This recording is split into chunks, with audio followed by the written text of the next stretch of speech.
अस्सलाम वालेकुम। रेशा और खांसी की असल वजह किसी किसी को पता है। इसकी कई वजूहात हैं।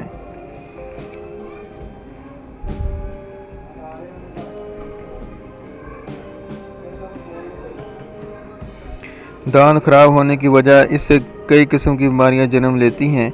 गले का खराब होना, खांसी वगैरह। बाद लोगों के दांत हिलते हैं जिनमें जरासीम जमा रहते हैं, वो साफ़ करने के बावजूद भी नहीं निकलते, जिसकी वजह से बहुत सारी बीमारियां जन्म लेती हैं।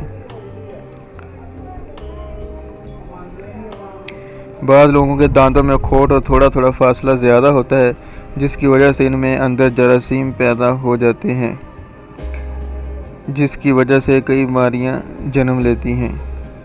यही जरासीम अंदर जाकर मैदे पर हमला करते हैं और इसको ख़राब करते हैं। इसकी वजह से गले की बीमारियां जन्म लेती हैं।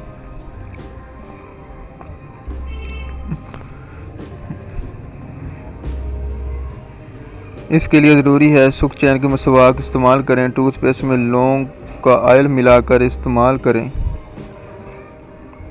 खाना खाने से पहले पानी का इस्तेमाल करें। ज़्यादा पेट भर कर ना खाएं। थोड़ी भूख रखकर खाएं और गरम गरम ना खाएं। बाद रवायात में हज़रत मोहम्मद ने फरमाया, ज़्यादा कड़वी दवाई खाने से मना किया है।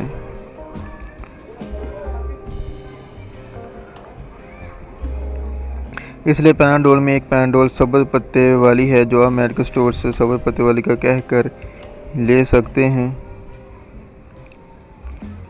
ये टैबलेट भी खांसी रेशा के लिए बेहतर है, ज़्यादा कड़वी नहीं है।